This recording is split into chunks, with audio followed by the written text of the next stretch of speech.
So today we are going to take a look at the Apostle Peter. Now, the Apostle Peter is, I don't know if it's okay to have favorites, but he's one of my favorites that we read about. And a lot of people believe and would call him Jesus' best friend while he was here on earth. And I will guarantee that we're going to see some of our traits when we look into his life. But first, when we think of Peter, one of the big things we think of is Peter's the one who walked on water, right? So there's a story about three pastors who went fishing. I used to fish as a kid a lot, but I never did until this year. Now I'm getting back into it, so I've been fishing, so this was a great story. So these three pastors, they went fishing. They all agreed on a lot of doctrine, but there was one of the three who didn't. He believed that gifts and miracles had ceased with the apostles. So as they were fishing, they ran out of bait. So they're out in a boat on a lake, and they run out of bait. So one of the pastors said, well, I have more bait on the shore. I'll just go get it. So he gets out of the boat, walks on the water to the shore, and comes back. So the pastor who believed that gifts and miracles had ceased was speechless. So soon they got thirsty. They forgot to bring drinks on the boat. So the other pastor, well, I have some drinks on shore. I'll go get them. He gets out of the boat, walks to the shore, gets the drinks, and comes back.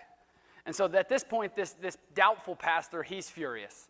My faith is just as great as yours is, so I can walk on water if you can walk on water. So he, in a little bit of a rage, gets out of the boat, and he sinks immediately. So the other two pastors pull him back up in the boat, and so he's mad. He brushes them off, and he does it 2 more times and sinks each time. And finally, the last two pastors, they look at each other and say, do you think it's time we tell them where the rocks are?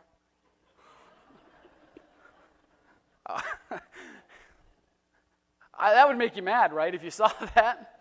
So we know Peter didn't have rocks. We know it was a miracle that Jesus allowed Peter to walk on water with him.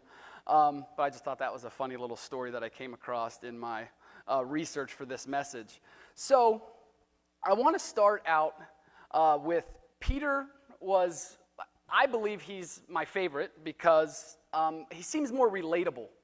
When we read about him, when we read about the things he did, the way he acted, we kind of see at least I see myself in Peter a little bit. He was a little bit impulsive, a little bit impatient, and so he just seemed real.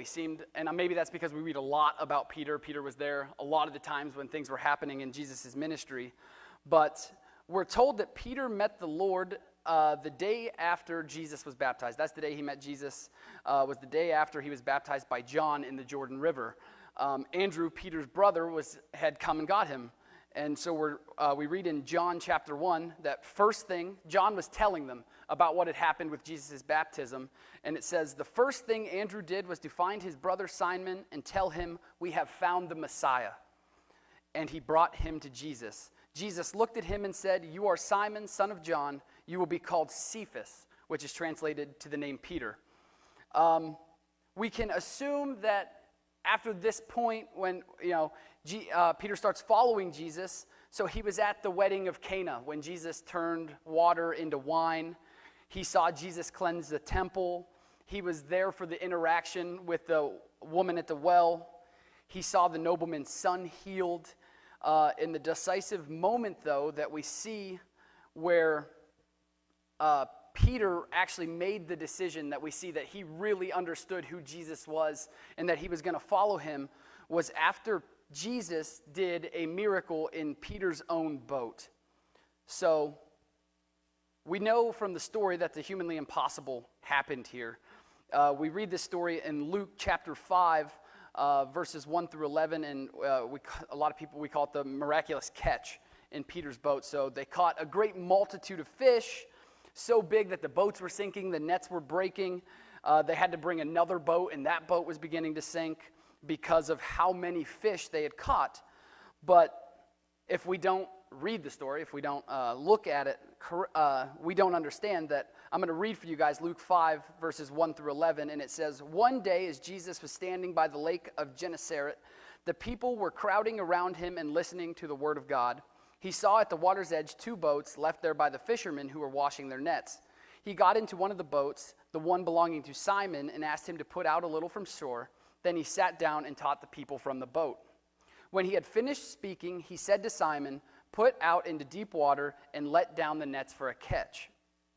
Well, this is where I start to relate with Peter, because this is Jesus.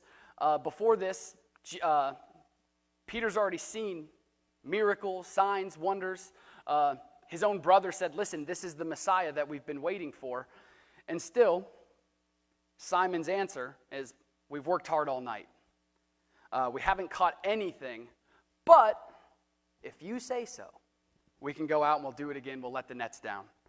And so verse 6, when they had done so, they caught such a large number of fish that their nets began to break. So they signaled their partners in the other boat to come and help them, and they came and filled both boats so full that they began to sink.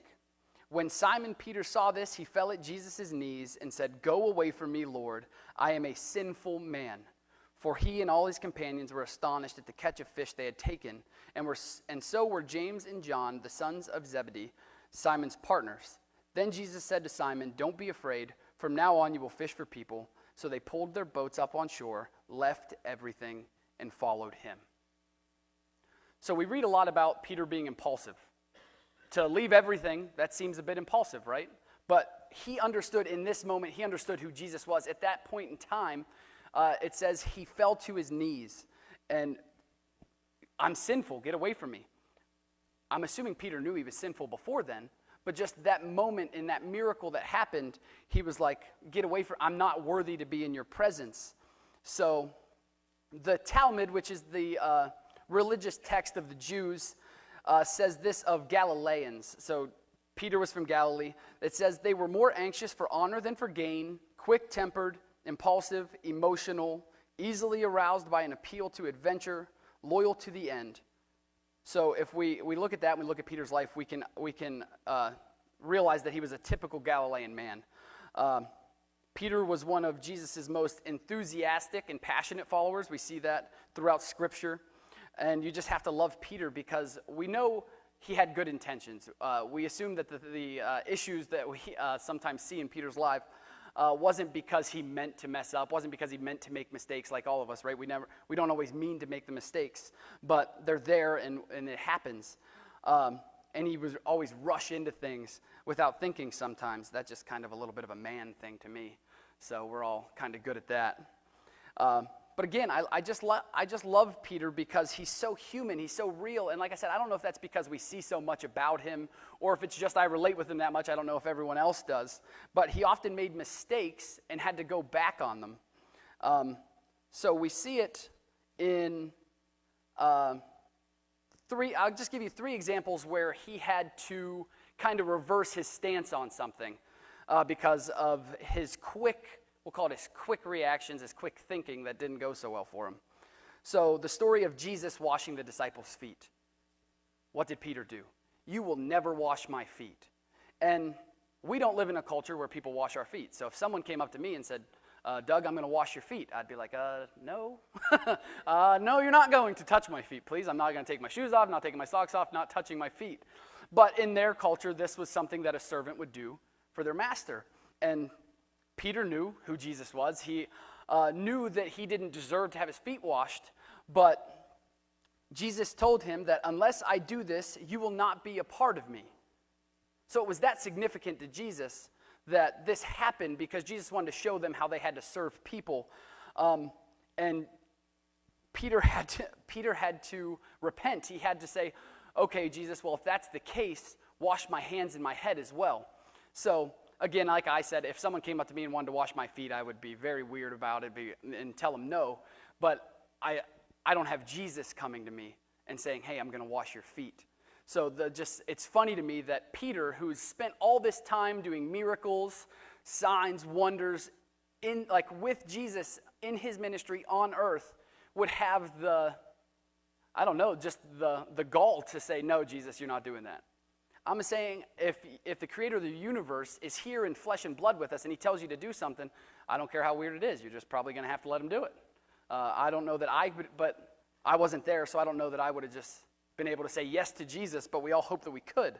But another time, we see Jesus, it was in Matthew 16, Peter had just proclaimed that Jesus was the Messiah, that he was the Son of God, and then Jesus is telling them they're getting ready to go to Jerusalem. He's telling them of the events that are going to happen at the crucifixion. I'm going to be arrested. I'm going to be beaten. I'm going to be killed. And it says that Peter pulled him aside and reprimanded him. Peter had the gumption to grab Jesus, the Son of God, the creator of the universe, and say, don't talk like that. I imagine like a parent to a kid, don't say that, don't act that way. And Peter had the notion that he was going to do that to God. Don't talk like that. That's not going to happen. And like I said, the Bible said it reprimanded him. The fact that Peter thought that he could take Jesus, I picture him taking him by the arm and just telling him, that's not going to happen, don't speak that way. And Jesus told him to get behind me, Satan. Just imagine being in Peter's shoes. He thinks he's doing something good. Peter thinks he's doing the right thing. Jesus, we'd never let that happen to you. Jesus, the people would never do that to you. Why would you speak that way? And that's Jesus' response. Get behind me, Satan. As one of the most trusted followers of Jesus, and he calls you Satan because you tell him not to speak that way. And then again, one of the most famous of Peter's life, probably, unfortunately for him, is that he denied Jesus 3 times. And so, Jesus, I would never deny you. And then the events happen, denial, rooster crows, and Peter realizes, wow, I just denied him 3 times, just like he told me I would, and I told him I wouldn't do it. But that's not where Peter's story ends. We don't just read about all the things that Peter did wrong. We don't read about all of his mistakes. There's also high points in his life, points where he shows us great faith. So again, in Matthew 16, the great confession where Jesus asked, who do you think that I am? Well, you're the Messiah, you're the Son of God. So Peter knew. Peter wasn't out of touch with who Jesus was. He wasn't just someone who was blindly following this man. He knew that there was significance to this man. He knew that he was the Messiah that was come. Now, maybe the disciples didn't understand why Jesus was there as the Messiah. They didn't realize quite exactly how the events were going to unfold, but they knew who he was. And then one of my personal favorite, because this is another one where, just as a human being, maybe as a man, I don't know, I can't speak for women, but in Matthew 17, where the temple tax collector is asking Peter, well, does your rabbi pay the temple tax? Well, yeah, obviously he pays the temple tax. And so they're going back, they go back and forth for a little bit, and Jesus goes, you know what, Peter, go cast your line in the water, and the first fish you catch will have a 4 drachma coin in its mouth, and you can pay my tax and yours. I don't know if I'd have been like Jesus. Yeah, sure. Because it tells us that Peter went, he cast the line, he caught the fish, and paid the temple tax. It doesn't tell us that Peter said, okay, Jesus, now you're starting to act a little strange. Now you're getting a little far out for us. But I don't know that I'd have just walked to the water, cast a line, and expected to catch a fish with a coin in its mouth. But it doesn't tell us, and this is one of the many times where it doesn't say Peter talked back. Peter didn't offer up that's kind of weird. He just goes and he does it. He shows faith in knowing that, well, Jesus told me that this is going to happen, so I'm going to do it, and it's going to happen. And then we know that he walked on water. It's funny, talking to Craig before service during our worship practice, and he asked, what are you gonna speak on? And I said, the Apostle Peter's life and how we can learn from that. And what we all think, we all give Peter a bad rap sometimes for being impulsive, but when he walked on water, and yes, he began to sink, he lost sight of Jesus, but where were the other 11 disciples? They weren't on the water, right? They were in the boat. They didn't have the faith that Peter had to step out of the water even for an instant. They weren't like, oh no. But Peter was the only one that said, Jesus, let me walk on water with you. So then we know this is a real testament to his impulsiveness is when he cuts off the servant's ear. So I'm assuming cutting off an ear, you do that today, you're going to go to jail. And that's probably should have been the case in the Bible when this happened. But Peter's faith, Jesus had already told them this was going to happen. I'm going to be arrested. So these people come, and even to the end, knowing that these things are going to happen, Jesus already told them, this is what's going to happen to me.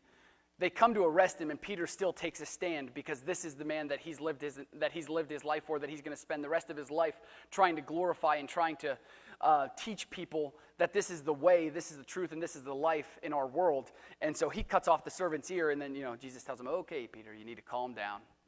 I've told you about this. This has to happen. And then after Pentecost in Acts 2, Peter becomes the leading spokesman for the 12 apostles. So I assume that took great faith. If he was the least of them and kind of wasn't too sure about his faith or was a little rocky on things, they wouldn't have allowed him to speak for them, right? They wouldn't have allowed him to be the voice for the people that were still here on earth left to spread the gospel. And we see Peter as one of the closest in the inner circle. There's no doubt that Jesus saw Peter as a trusted friend. So there was Peter and the two others. We have James and John. And they were the three that we see often when Jesus would just take a few. When he raised Jairus' daughter from the dead, he took those three. They were his most trusted because they didn't want people to know. He took those three and he trusted that they would be able to do the things he said, I'm going to do this, and then just leave it at that. No one needs to know about this. They were the same three that go up on the mountain and see Jesus transfigured, to get to see Moses and Elijah on earth again. And then Peter, James, and John were asked to accompany Jesus into the Garden of Gethsemane before the tragedy that we read in the Bible transpires, the tragedy that we read but then becomes our hope and our salvation, right? So as far as we know, as far as I've read in the Bible, this is the only time that Jesus asks someone or the disciples to pray for him. So this is just the proof that we have of the closeness that Jesus felt with Peter. Because when he found the three asleep, he didn't say, Peter, James, John, why are you sleeping? It was, Simon, are you asleep? Could you not keep watch 1 hour? He didn't look to the others, just to Peter. So I would assume he felt hurt there, because the other two he wasn't as close with as Peter. We know they were just as trusted as Peter was. You can trust multiple people the same way, but we're humans. We have people that we're closer with than others. And we see in this interaction that Peter must have been very close with Jesus for Jesus just to call out Peter in that instance. So I assume in that instance, Jesus was a little hurt. You couldn't watch 1 hour? Just 1 hour. But then imagine your closest friend denying you 3 times. Someone comes up to my wife and is like, oh, you're Pastor Doug's wife. Oh, no. She probably wants to do that every now and again. And then it comes again, oh, you're Pastor Doug. I said, no, I'm not his wife. And so I'd feel a little hurt by that. I'd have to say, we've been married 5 years now. I would understand, fully understand if that happened, but I would still be a little hurt by it. And I think that's the way Jesus felt. He understood we're sinful. He knows we're not perfect. He knows that he had to come for us because of how broken we are, but that still had to hurt. He was still human. We're told that Jesus was fully human. He had emotions. He had feelings. And to be betrayed by a close friend that way hurts no matter who you are. But I want to look. So like I said, Peter had these high points. Peter wasn't just some guy who followed Jesus around. He walked on the water. How great would it be to see Jesus walking on the water and be able to walk on water with him? I think that would be awesome. The Great Confession, we think that's one of the greatest moments that Peter had, was the understanding of who Jesus was. Being able to see Jesus transfigured, seeing the demonized boy delivered. The boy's father brings the demon-possessed boy to Jesus and says, hey, we brought this guy to your disciples, but they couldn't do anything. Can you help him? And Jesus casts out the demon. And I would assume that this hurt Peter and the other disciples a little bit, because they said, well, Jesus, we prayed for him. Why couldn't we cast out the demon? And he said, well, you have little faith. If you only had the faith of a mustard seed, you could have moved a mountain. So imagine hearing that from the guy you dropped everything in your life. Think Peter dropped his entire career. He was a fisherman by trade. And it says he pulled the boats up on shore, left everything and followed Jesus. And then Jesus says, well, if only you guys had a little more faith, then maybe you could have cast out the demon. But then we also see moments of decline in Peter's life. A moment of pride in Matthew 18 when they're asking, who is the greatest in the kingdom of God? I'm assuming one of the apostles were kind of hoping that, oh, Jesus, hopefully you'll say my name. They wanted to know. And then Jesus tells them, only the least of these will be the greatest in my kingdom. Again, another moment in Peter's life, Matthew 18 as well. Jesus, how many times do I have to forgive a brother or a sister? 7 times? I'm assuming, I read that as Peter's a little angry. You're saying I have to forgive, but how many times? I forgive them once, they mess up again, they hurt me again, I forgive them again. And Jesus says, no, you forgive them 70 times. You don't just give up on someone because they keep making a mistake. If that was the case, we'd all be in big trouble, huh? And then again, a moment of, greed, maybe a little bit of doubt in Peter's life. Because Jesus, I'm going to leave. Well, what do we have left? We left everything to follow you. We don't have anything. What are we going to do if you leave us? All human reactions, right? We read these as faults of Peter, but these are faults we all have. We all have pride. We have all issues with unforgiveness. We all wonder, God, when's it my turn to receive something? God, I see you blessing everyone else, but when's it my turn? You see what I'm doing, right? You see what I'm doing for you? When's it my turn to get something? We all have those moments in life where we start to, I don't want to say doubt, but that's what it is sometimes. Moments of doubt creep in when we see other people being blessed, and we just want that, even though we're not supposed to envy what other people have. We're not supposed to envy the things that other people receive, and we have to know that God doesn't bless us all the same way. God doesn't just dish out blessings, well, because Mike got one, Craig has to get one too, so we can't be unfair. That's the world we live in today, where people can't put up with, well, that person has that, well, this people needs this. Well, this people group has this, well, this one and everyone else needs the same thing because we all have to be equal. And they can't understand that the Bible tells us that we're not supposed to envy. We're not supposed to look to what other people have. We're supposed to be content in our own things. And we see that moment in Peter's life where he wasn't content anymore. And I can understand it. You leave everything, and then the person you're going to follow says he's going to leave you. Well, what do you mean you're going to leave us, Jesus? We don't have anything left if you're gone. And then I'll never deny you. Pretty sure Peter wishes he could take that back after that happened, after the rooster crowed. He wishes that he wouldn't have been asleep when Jesus asked him to pray. Probably had a little bit of remorse for cutting off Malchus's ear. Assuming in the moment he felt right about that. He felt that was okay to do. But afterwards, I would assume he felt a little bad about that. We see fear in his life as Jesus is being taken away and the disciples are all back. Peter follows Jesus. He follows to see what happens, but he follows from far off. He's afraid of what's going to happen for Jesus, as is expected, because Jesus already told them what's going to happen. But he follows from afar to just keep an eye because he's afraid for what's about to come next. But after all these things, the denial being that before Jesus died, and then just think of this, the 12 disciples, again, Jesus told them this, he alluded to it many times, that he was going to die, that he was going to be buried, he was going to be resurrected, but they never really caught on. They're like, yeah, Jesus, whatever you say. If you're God, you're not going to be killed. But then it happens. Imagine the loss of hope you feel when the person that you've devoted now 3 years, but what's going to turn into the rest of your life, to see that man die on the cross, to see that man beaten and tortured and ultimately die and be buried, even though Jesus told them, I'm coming back. Imagine that, just the weight, the heaviness, the loss of hope you're going to feel in that moment. But then his recovery. Peter's great recovery comes in. So the women go to the tomb, the body's gone, they go tell. And Peter runs to the temple because he can't believe it. Jesus told us he's going to raise again. Is it true? He runs to the tomb. His hope is back. His hope is coming back.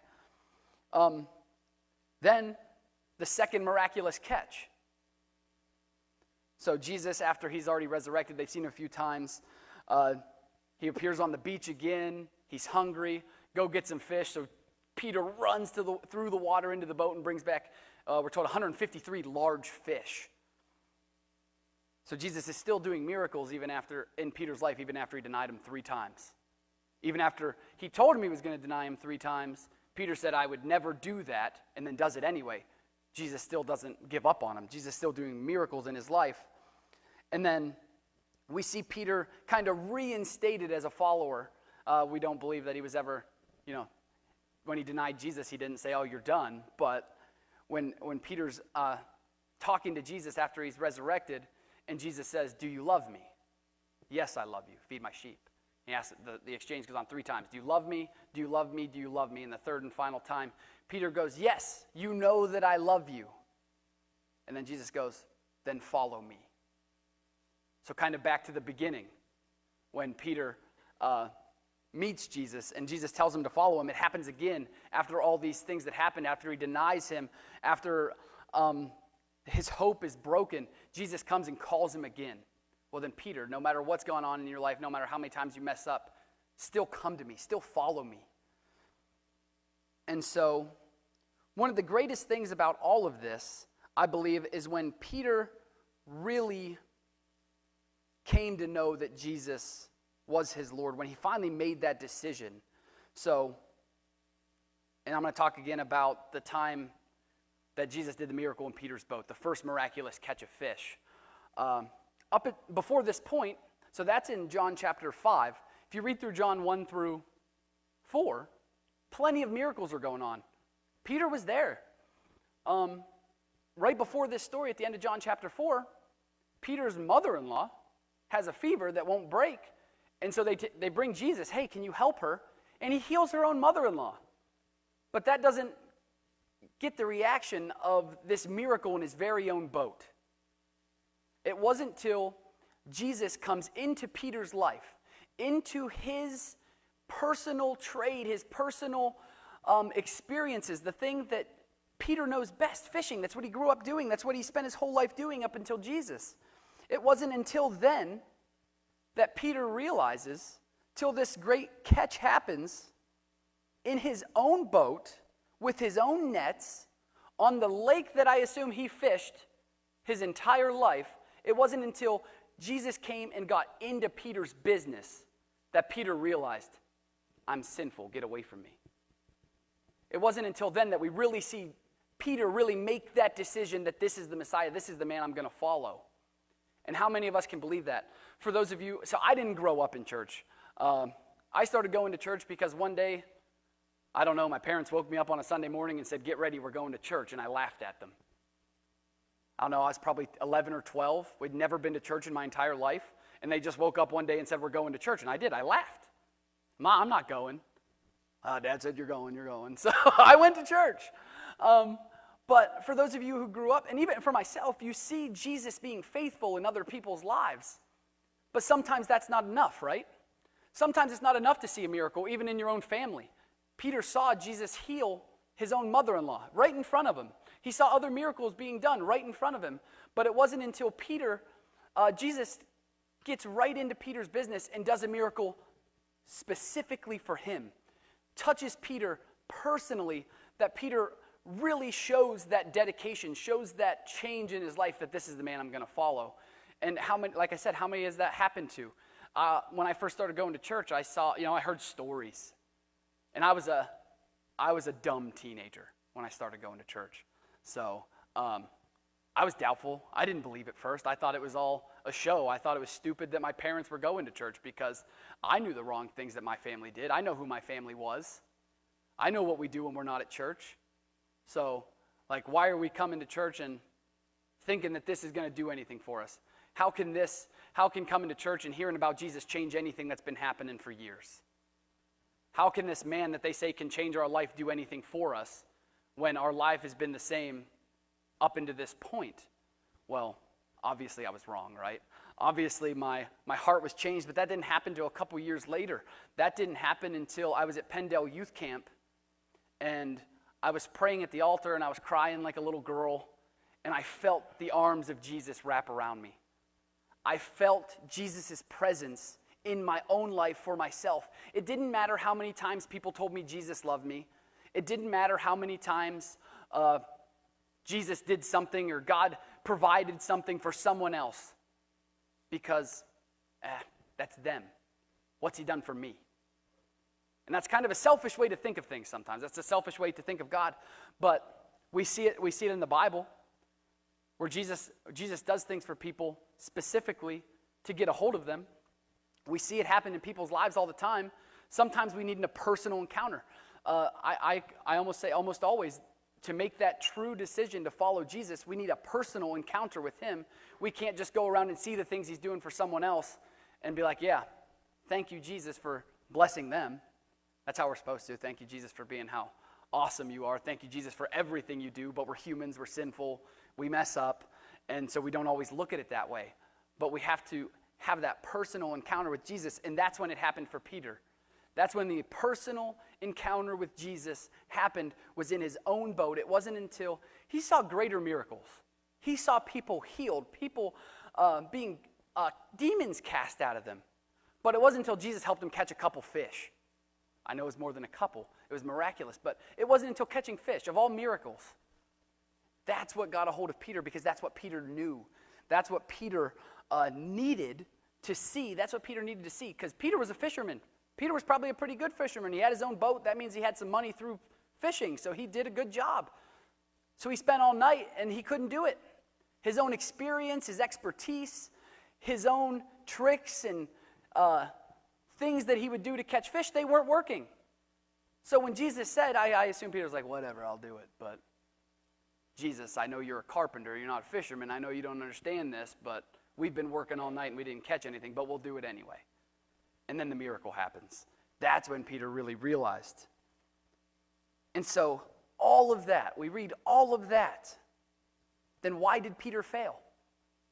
It's hard to think of anyone failing when they got to walk around with Jesus for 3 years. The God of the universe, it's hard to think that they could do anything wrong, right? But again, human. And I believe part of Peter's issue was a false sense of security. We can all get that sometimes, right? I don't think Peter would have ever thought that he would do such a thing. I believe if Peter had an opportunity to go back, he probably would have went back and not denied Jesus. But that false sense of security before, when Jesus, I would never betray you, I would never deny you, but he did it anyway. So this false sense of security, I assume, and it's easy to think this of Peter because of how he acted in the Bible, and how we can believe how we are as humans.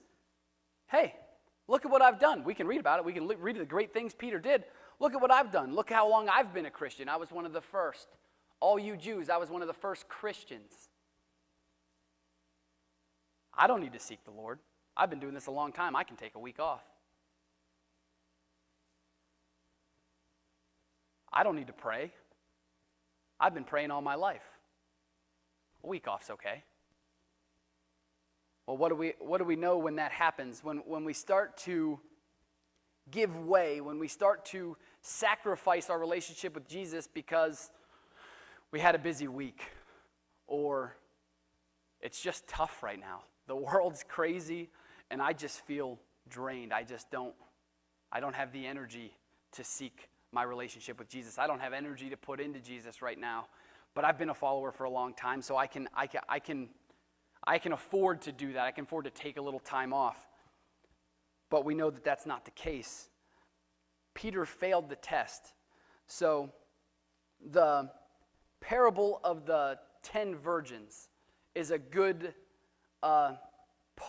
thing to think of here, because we have the 10 virgins who they're waiting for the bridegroom to come. So they take their lamps, because they might come late.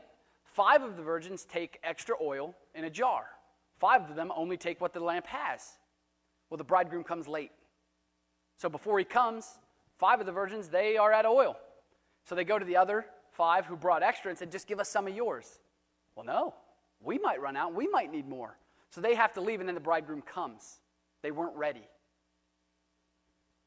They weren't ready. And Jesus calls us to stay ready at all times, that we have to be ready because we don't always know when trials are going to come. Jesus tells us to stay ready, not to stay comfortable. Jesus' second instruction to Peter, watch. When they went to the garden, first told him to watch, and then he told him to pray, so that you will not fall into temptation. The spirit is willing, but the flesh is weak. Jesus is saying you have to pray, or you're going to fall into temptation. So that thought, that false sense of security that we have, that we don't have to pray all the time, I pray enough. Well, Jesus tells us that we have to, or we're going to fall into temptation. But first, Peter didn't watch. The word watch here in the Bible would be referring to a soldier on duty, watching. So these Roman watches, they were split up. But if anyone were to fall asleep, even if you look throughout history, if a soldier fell asleep on watch, that was something that they could be killed for. Because it's not just their life that they're putting at risk by falling asleep on their watch, but everyone else's. That's how Jesus felt. I told you to watch and pray for me, but you went to sleep anyway? Many things are talked about happening late, in these late watches. The 10 virgins, the bridegroom came late. Jesus, when Jesus walked on the water, it says after he prayed all night, he then walked on the water. Jacob wrestled with God all night. We see a lot of these things happening at night, a lot of these things. And what I don't know if it being at night has any real significance to it, but what I get from it is that it means we have to be ready. If you're not ready for something, then you're going to be caught not knowing what to do. Think of it like when Jesus says that we don't know the day or the hour, right? So we have to stay ready. So, as Christians, we have to realize that we're always on watch. We're always on duty. It's up to us. Jesus calls us to go into all the world and proclaim his name, right? It's up to us to be on watch, to be ready for these things. Craig talked about the craziness going on in the world. So when people are mocking Jesus, it's our job, it's our duty to point people towards Jesus. And maybe that is how we react to some of these things.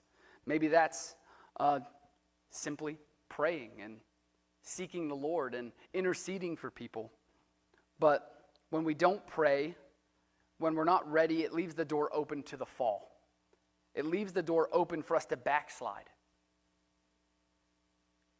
We can be sitting right here in these church pews and fall away from Jesus. You can come every week, sit in here and listen to Pastor Steve preach a great message. But if you're not praying and seeking the Lord, it doesn't matter where you're at. It doesn't matter that you're in the church if you're not seeking a real relationship with him. We often would like to believe, so in just this story, Jesus tells, the only time we read of Jesus asking the disciples to pray for him. So we'd like to think, well, if Jesus asked me to pray for him, I would have done it. How do you know? Jesus asks us to pray to him all the time. Has there ever been a time where you didn't pray? Has there ever been a time where you missed a day and like, oh man, I didn't spend time with the Lord today? So how can you know? And we know this was happening late. Peter probably intended to pray. Peter probably just didn't completely think that he was going to blow Jesus off and go to sleep and not wake up. He intended to pray just like each and every one of us. We intend to work on our relationship with Jesus and grow that relationship each and every day. But we're sinful. We're broken people. And so no matter how hard we try, we mess up still. And just like Peter may have thought that he was immune to weakness because of how great of a Christian or how great Jesus was because he got to spend time with Jesus, we have to realize we're not immune to the attacks of the enemy. Peter thought it couldn't happen to him. Sometimes we get that. Sometimes we're so on fire that we think, well, there's nothing that can come against me, and then trials come. And then trials come, and it's like, God, what happened? Where are you? Why'd you leave me? Look at everything I did. And that's sometimes our prayer to God. God, look at everything I've done for you. And this is how I'm being treated. That's a crazy thing to tell to the God of the universe, but I've been there. I've done that. I expect God to give to me because I've spent a little time with him this week. Because I went to the University of Valley Forge to be a pastor, I thought, God, you can't help me out just a little bit here? And these are the things that can happen to us if we don't spend time with Jesus. No matter how much time we've spent with him in the past, we don't accumulate days off. We don't get paid time off with Jesus. And so Peter procrastinated. He postponed taking action. He put off that time of prayer for Jesus. I'm assuming it'd be pretty significant that the first time Jesus ever asked someone to pray for him in the Bible that's recorded, and they didn't do it, they fell asleep. And how many of us, well, I didn't do my devotion this morning like normal, I'll get to it. About lunchtime rolls around, I didn't get to it, but I will. Okay, now it's bedtime, I'm way too tired, I'll do it tomorrow. And I'm guilty of this myself. When we procrastinate and put things off, it just becomes easier and easier. Oh, well, I didn't do it yesterday, so I can push it off till tomorrow too. And the next day, and the next day, and the next day, and then, like I said, unfortunately, we see ourselves coming to church and we realize, man, I'm in the house of God, but I couldn't be more far away from him. We attend church, we listen to Pastor Steve give off. Pastor Steve is one of the greatest preachers of the Bible that I've ever listened to. He's awesome. I am so happy to be here and be able to learn from him and listen to him week in and week out. But no matter how great his preaching is, that doesn't just guarantee our relationship with Jesus just because we hear him talk about him so greatly. We have to do our part. And when we just allow the words to be like, wow, yeah, that was a great sermon, and we don't let it impact our lives, we don't put the preaching into practice, we don't stay ready. And it's important to stay ready. And just all of this that we can learn from Peter is one, unfortunately, no matter how great we think we are, no matter how much we do for Jesus, we're not immune to messing up. But that's okay. Jesus, it's nowhere in the Bible that says, if you're not perfect, get away from me. If you're not perfect, I'm not going to use you. If you're not 100% all the time, I want nothing to do with you. Even after Peter messed up, he said, follow me again. And we learned that even after we mess up, Jesus still uses us. So when we're on fire for God and then we backslide a little, maybe we treat someone a certain way, we are harboring a little bit of resentment towards someone or unforgiveness in our lives, and we think, oh man, God, I can't believe I let this happen. I'm just going to take a step back because you can't use me anymore. I'm broken. But we see from the Apostle Peter that that's not true. Peter went on to be great, to preach great, to bring multitudes of people to Jesus, even after denying him. And all this to say that no matter what we do, no matter how many times we mess up, no matter how much greatness we do,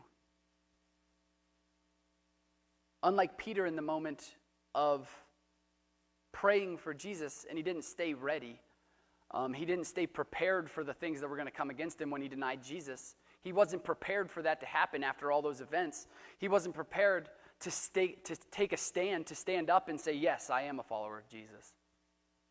But we know in the end, we're told that he was crucified upside down because he felt unworthy to be killed in the same way that Jesus was. But in the moment, he wasn't ready. And Jesus tells us that we have to be ready because about that day, meaning his return, nobody knows, not the angels or even Jesus himself, but only God, when he's coming back. And that can be scary, because how often do people sit back and think, I have till tomorrow to get right with God? How many people do we have in our families that just push it off? I have someone in my life, one of my cousins, that called me on the phone one night while I was still in Valley Forge, studying to be a youth pastor, that it was random, out of the blue, just calls me. And he's talking about, he goes, if there's anyone that could lead me to Jesus, it would be you. I'm like, oh, well, okay. I'm like, that's awesome. Thanks. He goes, so he has a daughter that was born, a lot of heart issues. She, can't walk. She's, I believe, 10 or 12, somewhere in that range. When she was born, they told her she wouldn't last the day. They told them she's going to die. There's no way she makes it. Now she doesn't walk, doesn't talk, can't feed herself, can't drink, but she's alive. She's there. She laughs, she smiles. And he said, this miracle happened in my life. He goes, and I know for a fact she's a miracle. I know that God did this for me. He goes, but I'm still not ready to follow him. Because if there's anyone that convinced me that God is real and that Jesus is real, he goes, it'll be you. And that was kind of a weird thing to realize in my life, because he just told me, I know this is a miracle for God, but I don't know if I believe in God. So how many people do we know like that just want to put it off? I have time. But then we see articles in the news of a family that lost 3 members of its family in a car wreck. And while it's tragic and we hate to think, but were they someone that were putting off till tomorrow a relationship with Jesus? When it's us, we're not guaranteed tomorrow. We don't know what tomorrow will bring. So we're not afforded that luxury to be able to put off till tomorrow a relationship with Jesus. And we see that in Peter's life, that no matter how many times he messed up, he was never afraid to get right back into it. He never said, oh man, Jesus, I'll just go away because you can't use me anymore. He got right back up on the horse and he kept on keeping on with Jesus. And that's what we have to do, because we have to stay ready no matter the trials, no matter how strong, now how hard they come. We have to stay ready because we don't know when Jesus is coming back. And you talk to a lot of people and they think it's soon, because this world that we're living in is getting a little bit messed up, or a lot of bit messed up. So all the more reason to preach the gospel to your families, to your friends, to everyone. Because we don't know the day that Jesus is coming back. And we don't know when we're going to breathe our last breath. But I love reading about the Apostle Peter, because it gives hope to me that even someone like Peter could be used for such great things, even though time after time after time after time he kept messing up. But Jesus never gave up on him. And that's the same for me and you today. That Jesus doesn't expect us to be perfect. Jesus doesn't ask us to be perfect. He asks us to come as we are, surrender our life to him, and let him lead and guide us to the plan that he has for our life. And so with that, I just want to pray and close, and you guys